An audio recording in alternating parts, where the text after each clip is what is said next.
Assalamualaikum warahmatullahi wabarakatuh. Perkenalkan, nama saya Guntur Kurniawan, NIM 61833111028, Fakultas Ilmu Keolahragaan Universitas Negeri Medan. Di sini saya akan menyelesaikan tugas mata kuliah Metodologi Penelitian Pendidikan Jasmani. Oke, selanjutnya saya akan mempresentasikan hasil kerja saya yang berjudul model-model pengembangan menurut para ahli. Oke, selanjutnya saya akan mempresentasikannya. Selamat menyaksikan. Model-model pengembangan menurut para ahli. Model pengembangan menurut Borg dan Gold. Menurut Borg dan Gold tahun 1989, yang dimaksud dengan model penelitian dan pengembangan adalah process develop and validate educational product. Kadang-kadang penelitian ini juga disebut research based development, yang muncul sebagai strategi dan bertujuan untuk meningkatkan kualitas pendidikan. Selain itu, untuk mengembangkan dan memvalidasi hasil-hasil pendidikan, research and development juga bertujuan untuk menemukan pengetahuan-pengetahuan baru melalui basic research, atau untuk menjawab pertanyaan-pertanyaan khusus tentang masalah-masalah yang bersifat praktis melalui applied research yang digunakan untuk meningkatkan praktik-praktik pendidikan. Oke, selanjutnya langkah-langkah pengembangan Borg dan Gold. Oke, dapat kita lihat ya. Selanjutnya, kelebihan dan kekurangan model pengembangan Borg dan Gold. Kelebihan mampu mengatasi kebutuhan nyata dan mendesak melalui pengembangan solusi atas suatu masalah sembari menghasilkan pengetahuan yang digunakan di masa mendatang. Yang kedua, mampu menghasilkan suatu produk atau model yang memiliki nilai validasi tinggi karena melalui serangkaian uji coba di lapangan dan validasi ahli. Yang ketiga, mendorong proses inovasi produk atau model yang tiada henti sehingga diharapkan akan selalu ditemukan model produk yang selalu aktual dengan tuntutan kekinian. Yang keempat, merupakan penghubung antara penelitian yang bersifat teoritis dan lapangan. Kekurangannya pada prinsipnya memerlukan waktu yang relatif panjang karena prosedurnya yang harus ditempuh relatif kompleks. Kemudian model pengembangan Dick dan Carey. Model desain pembelajaran yang dikemukakan oleh Dick dan Carey 2005 dalam Pribadi 2009 telah lama digunakan untuk menciptakan program pembelajaran yang efektif, efisien, dan menarik. Model ini dikembangkan berdasarkan pada penggunaan pendekatan sistem atau sistem approach terhadap komponen-komponen dasar dari desain sistem pembelajaran yang meliputi analisis, desain, pengembangan, dan implementasi, dan evaluasi. Langkah-langkah model pengembangan Dick and Carey ada 10. Oke, dapat kita lihat ya. Selanjutnya, model pengembangan Dick dan Carey memiliki karakteristik kelebihan serta kekurangan sebagai berikut. Kelebihan: 1. Setiap langkah jelas sehingga dapat diikuti. Kedua, teratur, efektif, dan efisien dalam pelaksanaan. Ketiga, merupakan model atau perencanaan pembelajaran yang terperinci sehingga mudah diikuti. Adanya revisi pada analisis instruksional, di mana hal tersebut merupakan hal yang sangat baik karena apabila terjadi kesalahan, maka segera dapat dilakukan perubahan pada analisis instruksional tersebut sebelum kesalahan di dalamnya ikut mempengaruhi kesalahan komponen setelahnya. Model Dick dan Carey sangat lengkap komponennya, hampir mencakup semua yang dibutuhkan dalam suatu perencanaan pembelajaran. Kemudian kelemahan atau kekurangan dalam ini model Dick dan Cherry, kekurangannya yaitu kaku karena setiap langkah telah ditentukan.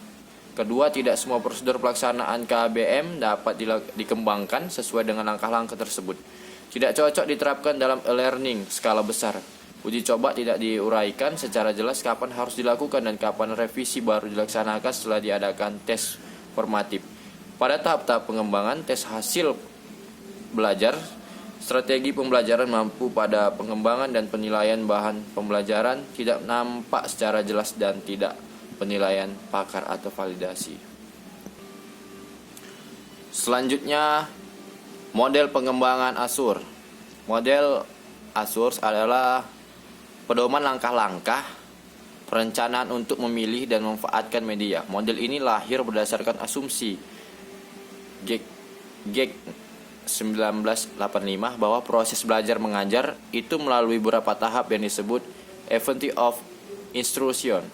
Untuk itu, pembelajaran yang telah didesain dengan baik dimulai dengan membangkitkan minat siswa, yang kemudian diusul dengan menyajikan materi, baru melibatkan umpan balik siswa atau feedback, mengukur pemahaman mereka, assessing, dan diteruskan ke aktivitas berikutnya. Kemudian model desain pembelajaran Azure ini adalah suatu model desain pembelajaran yang merupakan sebuah formulasi untuk kegiatan belajar mengajar atau KBM yang berorientasi kelas.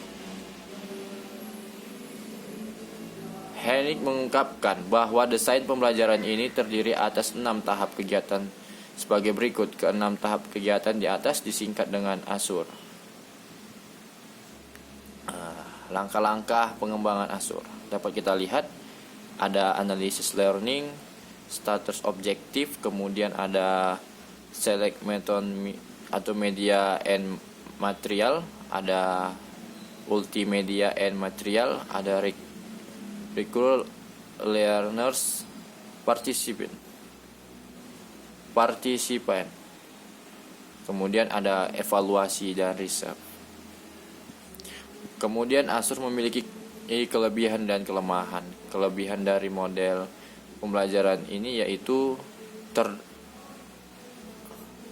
terdapat lebih banyak komponen pembelajaran di antara analisis pembelajaran, rumusan tujuan pembelajaran, strategi pembelajaran, sistem penyampaian penilaian proses pembelajaran, penilaian belajar, fungsi evaluasi dan review untuk mengulang materi pembelajaran dan mengedepankan proses pembelajaran, kemudian mengutamakan partisipasi mahasiswa dan recurrent learning participation dengan membentuk kelompok dengan tujuan mahasiswa menjadi lebih mandiri dan dapat bekerja sama dalam tim.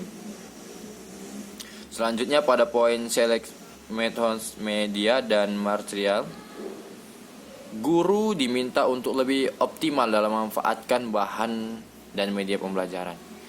Kelemahannya yaitu belum mencakup suatu mata pelajaran tertentu, meskipun sudah mencakup beberapa komponen pembelajaran, namun tidak semua komponen desain pembelajaran termasuk di dalam model ini.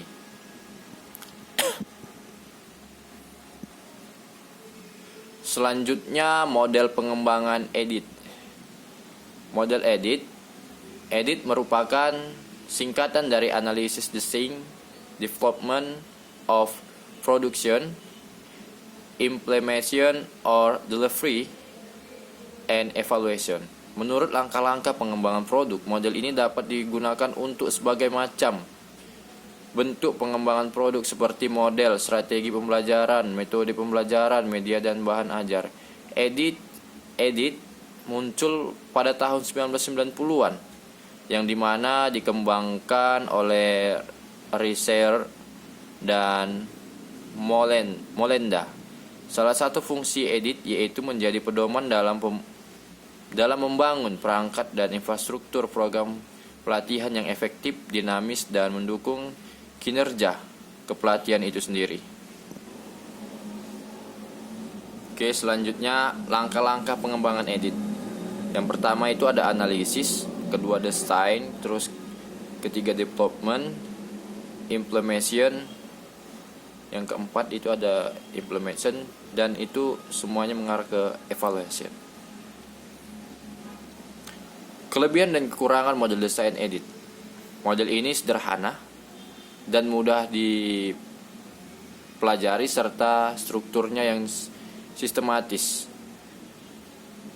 Seperti kita ketahui bahwa model edit ini terdiri dari 5 komponen yang saling berkaitan dengan struktur secara sistematis, yang artinya dari tahap yang pertama sampai tahap yang kelima adalah pengaplikasiannya harus secara sistematik, tidak bisa diurutkan secara acak atau kita bisa memilih mana menurut kita yang ingin didahulukan. Karena kelima tahap atau langkah ini sudah sangat sederhana jika dibandingkan dengan model desain lainnya. Sifat yang sederhana dan terstruktur dengan sistematis, maka model ini akan mudah dipelajari oleh pendidik. Ini adalah kelebihan dari desain edit. Kelemahannya atau kekurangan model ini, desain ini adalah dalam tahap analisis, memerlukan waktu yang lama. Dalam tahap analisis ini, pendesain atau pendidik diharapkan mampu menganalisis 2 komponen dari siswa terlebih dahulu dengan membagi analisis menjadi 2, yaitu analisis kinerja dan analisis kebutuhan. 2 komponen analisis ini yang nantinya akan mempengaruhi lamanya proses penganalisan siswa sebelum tahap pembelajaran dilaksanakan. 2 komponen ini merupakan hal yang penting karena akan mempengaruhi tahap mendesain pembelajaran yang selanjutnya. Gusmayani 2012. Oke, selanjutnya adalah model pengembangan CAM. Menurut CAM, pengembangan perangkat merupakan suatu lingkaran yang berkelanjutan, namun karena kurikulum yang berlaku secara nasional di Indonesia dan berpotensi pada tujuan, maka sioknya proses pengembangan itu dimulai dari tujuan.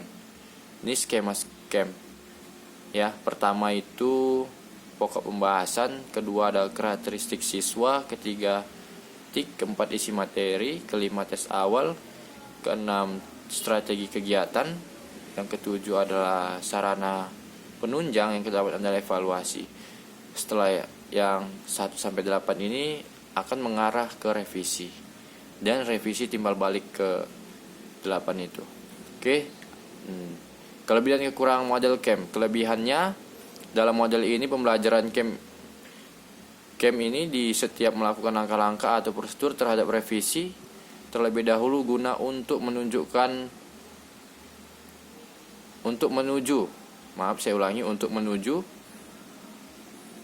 ke tahap berikutnya. Tujuannya adalah apabila terdapat kekurangan atau kesalahan terhadap tersebut, maka dapat melakukan perbaikan terlebih dahulu sebelum melangkah ke tahap selanjutnya. Kekurangannya, model ini pembelajaran CAM ini lebih condong ke pembelajaran klasifikal atau pembelajaran di kelas. Oleh karena itu, peran guru di sini mempunyai pengaruh yang sangat besar karena dituntut dalam rangka program pengajar, instrumen evaluasi dan strategi pembelajaran. Selanjutnya model pengembangan 4D. Model 4D atau 4D merupakan singkatan dari define, design, development, dan dimension yang dikembangkan oleh Thiagarajan 1974. Model edit merupakan singkatan dari analisis, design, development of production, implementation of delivery, and evaluation yang dikembangkan oleh Dick dan Carey. Kelebihan dan kekurangan pengembangan 4D. Kekurangan dari model pengembangan 4D adalah analisis tugas yang sejajar dengan analisis konsep dan tidak ditentukan analisis yang mana duluan dilaksanakan. Kelebihan dari model pengembangan 4D lebih tepat digunakan sebagai dasar untuk mengembangkan perangkat pembelajaran, bukan untuk pengembangan sistem pembelajaran. Uraian lebih lengkap dan sistematis dalam pengembangan melihatkan penilaian ahli, sehingga sebelum dilakukan uji coba di lapangan, perangkat pembelajaran telah dilakukan revisi berdasarkan penilaian, sarana dan masukan dari para ahli. Oke, terima kasih. Oke, itulah hasil dari pemaparan yang dapat saya berikan. Apabila masih banyak kesalahan dan kekurangan, saya mohon maaf. Mungkin itu saja yang dapat saya sampaikan dan saya paparkan. Saya akhiri. Wassalamualaikum warahmatullahi wabarakatuh dan selamat pagi. Salam olahraga.